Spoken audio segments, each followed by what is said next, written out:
to develop oneself, to be allowed to live one's life on an equal footing with everybody else. As a human being, to make an effort and to work for something, to have fun, to start a family, to help shape society, and to get support when life doesn't work out for you. I look with the greatest concern at those who want to divide society, who want to divide people into different groups because of their origin, religion, or sexual orientation, and give them different rights, or more precisely, take them away. We know where this leads. On a large scale, to the downfall of civilization, and on a small scale, to unimaginable suffering for the individual.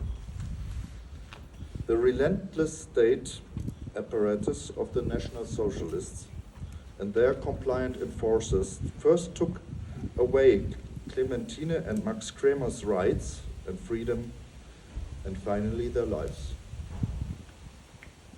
Clementine Krämer, born Clementine Cahnmann in 1873, was ahead of her time in many ways.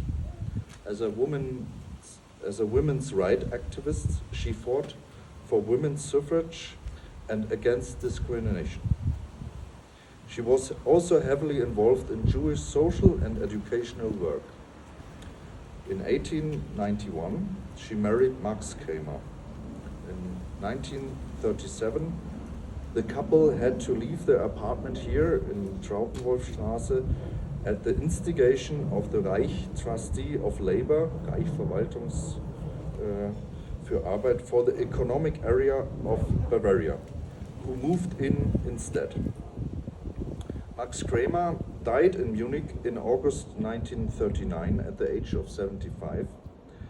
Clementine made several unsuccessful attempts to emigrate, and in July 1942 she was deported to Theresienstadt, where she died completely exhausted on November 4th of 1942. Others will speak more about the details of her life and suffering, but I would like to say the following, dear relatives. I'm very sorry for the suffering. The city of Munich contributed to it at that time. As a city council member and representative of the Lord Mayor,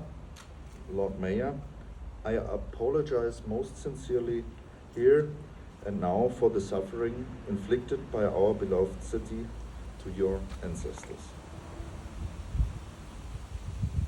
We as politicians must not divide.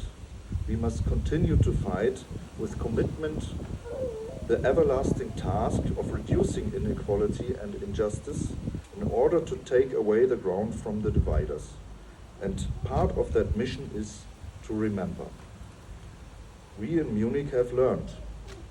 Almost 5 years ago, at the end of July, the first commemorative signs were installed.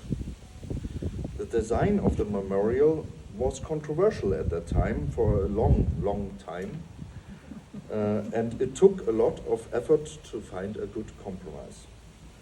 The memorial signs, the installation at eye level and with a portrait, met a positive response, and the project has been very successful since then, with the participation of relatives, house owners, residents, students, parties, and institutions of all kinds.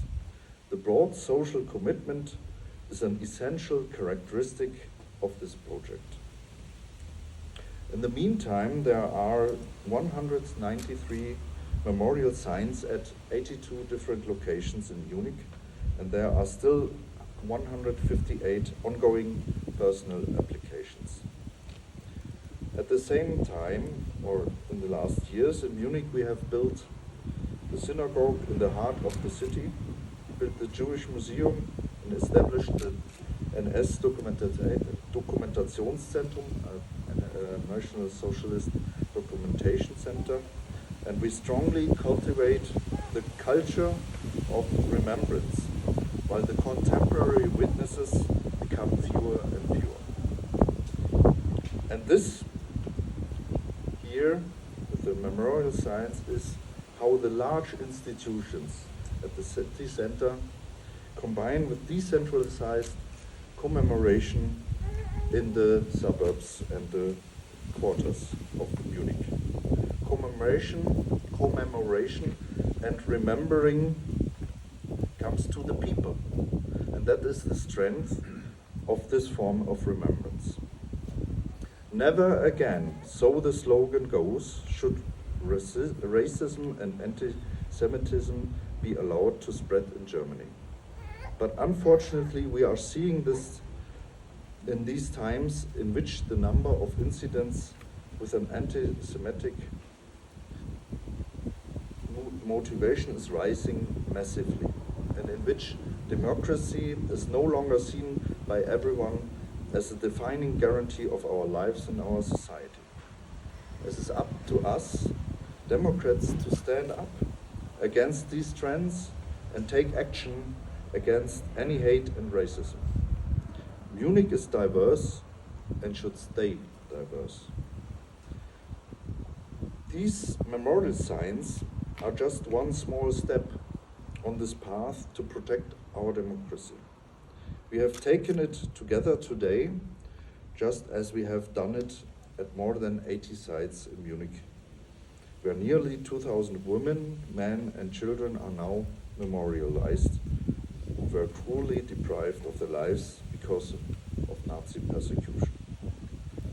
And from now on, this memorial sign for Clementine and Max Krämer at Trautenwollstraße 4 will also serve as a reminder, never again.